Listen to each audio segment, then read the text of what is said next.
a família Paracleto, que segundo a minha pesquisa ou a nossa reflexão desse dia, é a família ideal, é a família segundo o coração de Deus, família Paracleto. Não é a família de Noé, de Eli, não é a família de Jacó, nem a família de Caim, de Abel, né, depois que os dois se separaram, nem a dos seus pais. Mas a reflexão gira em torno do seguinte: as famílias de hoje possuem um trunfo que essas famílias do Antigo Testamento e algumas famílias do Novo Testamento, em especial as dos Evangelhos, não puderam usufruir. Mas, infelizmente, a grande maioria das famílias pós-Evangelhos, né, vamos dizer assim, pós o livro de Atos, nessa parte final da Bíblia, como as famílias de hoje, não têm tomado posse desse trunfo, muitas vezes por conta da religiosidade, por conta da covardia e por conta do egoísmo. Religiosidade no sentido de que, ao invés de eu buscar de Deus, eu busco através de um ministro, de um pastor, ou do líder de célula, ou do pastor de casais, pastor de família. Tem muitas igrejas que tem isso, né? Então, o primeiro ponto seria essa questão da religiosidade. A segunda, por covardia. Não, quem sou eu para poder ser portador desse trunfo? Quem sou eu para poder usar, né, para dar essa cartada? E por último, por egoísmo, no sentido de não se negar, não se diminuir, mas querer sempre as coisas que satisfazem a si, e aí consequentemente deixando, né, ou dispensando a família Paracleto. Para quem ainda não se tem esse termo muito familiar, Paracleto é uma pessoa que tem liberdade para atuar dentro da nossa casa mediante a palavra de Deus. Paracleto é um dos nomes que traduzido para a nossa linguagem significa Espírito Santo de Deus. E é interessante quando Jó ele passa aí por uma série de complicações e depois ele diz o quê? O meu Redentor vive. Ele tem certeza de que ele não está só. E mais um adjetivo para esse Paracleto, ou seria Goés, ou Góis, no original, significa familiar. Então o Espírito Santo de Deus é nosso familiar, ele está junto de nós. Pensando sobre essa família do Espírito Santo, eu pontuei 3 coisas. A primeira é que para que a nossa família seja uma família segundo o coração de Deus, ou para que sejamos realmente família Paracleto, ou parte do corpo de Deus, nós precisamos ter um Espírito Santo em nós. Um Espírito Santo não com uma certeza religiosa, não, eu fui batizado com o Espírito Santo, ou eu tenho o Espírito Santo, ou eu sei quem é o Espírito Santo, mas sim um Espírito Santo presente.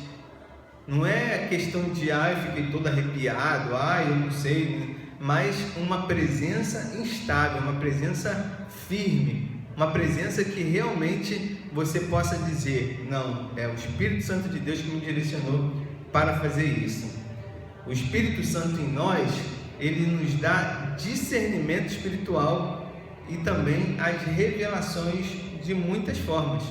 Essa noite mesmo eu fui acordado com o Espírito Santo falando a respeito do meu casamento, e eu até esqueci de falar isso hoje lá de manhã, onde ele falava assim, no casamento sempre vai ter uma pessoa mais fraca. Não é uma pessoa mais fraca, vamos dizer assim, por ser mulher ou por ser homem, mas uma pessoa que possui menos comunhão com o Espírito Santo.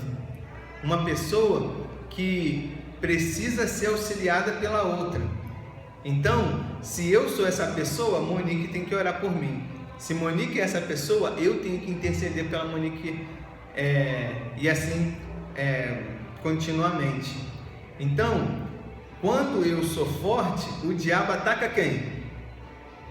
A Monique. Quando a Monique é forte, o diabo ataca a mim.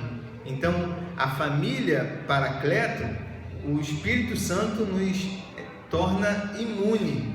Ele, vamos dizer assim, blinda, né, a nossa família contra as artimanhas de Satanás. E aí eu escrevi assim, um termo muito famoso nos últimos dias, né? Ele nos conduz coercitivamente, né? Muitas pessoas são levadas aí a prestar depoimento, né? Condução coercitiva.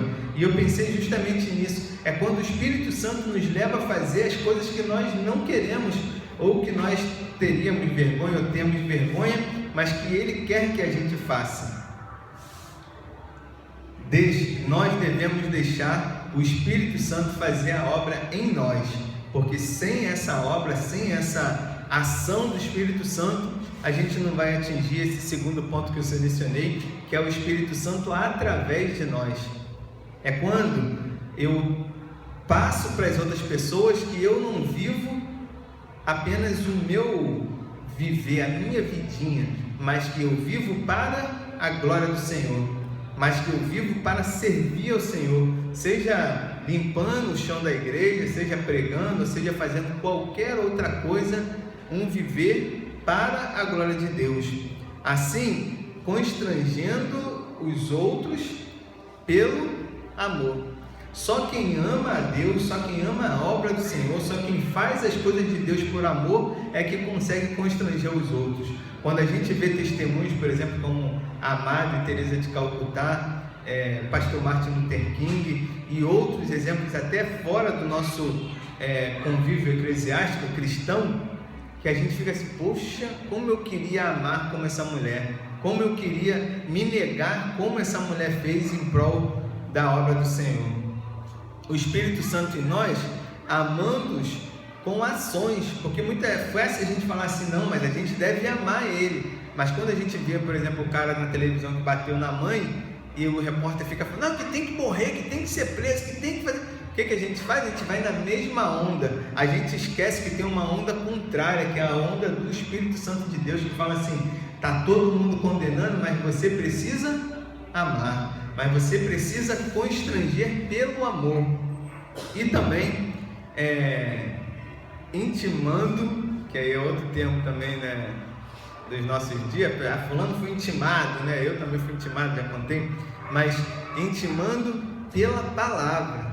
A palavra de Deus é que diz que o filho tem que honrar a mãe. A palavra de Deus é que diz que precisamos pontinho, que necessitamos disso. Assim, se compreendermos isso, podemos deixar o Espírito Santo fazer a obra através de nós. E, enfim, pensar sobre o Espírito Santo como Paracleto. Paracleto, outras desinências desse nome, vai dizer sobre ser um advogado. Ele é quem vai falar sobre o que nós temos feito, vivido, ao coração dos que são fiéis e dos que são infiéis. É Ele que vai nos defender e que vai nos instruir. Esse é um Espírito Santo vivo, que precisa ser vivido por cada um de nós. O Espírito Santo como um ajudador. Muitas vezes as pessoas só pensam no Espírito Santo como consolador, mas Ele também é nosso advogado, Ele é nosso ajudador, Ele alivia as nossas cargas, Ele nos faz, mesmo percorrendo um caminho maior, passando por uma porta mais estreita, seguir em paz, porque Ele está conosco. E também Paracleto no sentido de conselheiro, porque Ele fala a nós e fala através de nós. Quantas vezes a gente não tem o que dizer, não quer falar nada, e o Espírito Santo fala assim, não, você vai lá e fala isso. Não, você está chateado, você quer mandar essa pessoa aí fazer outra coisa, mas você tem que ir lá e falar isso. E quantas vezes a gente não dá lugar ao Espírito Santo para ouvir essa voz e acaba retrucando com a nossa humanidade, sem deixar o Espírito Santo fazer a obra em nós e através de nós. Enfim, não escolhemos, irmãos, os nossos pais, não escolhemos os nossos parentes, e algumas pessoas não escolheram nem os seus próprios filhos, mas nós fomos escolhidos para estar no meio dessa gente, ou fomos escolhidos dentre essas pessoas para sermos sal e luz, para fazer a diferença através do Espírito Santo de Deus. Lembre-se, só o Espírito Santo de Deus é que pode mudar ou fazer a nossa família ser quem Deus quer que seja. Mas para isso nós precisamos nos diminuir, nós precisamos deixar Deus nos usar, e aí assim Ele fará resplandecer em nós a luz de Jesus, porque essa é a vontade de Deus. Deixa o Espírito Santo de Deus pairar, passear, mover e fazer tudo aquilo que nós não faríamos nem se pudéssemos, mas através do Espírito Santo Ele nos capacita, Ele nos unge e derrama sobre nós aquilo que nós precisamos para ser e fazer o que Ele quer.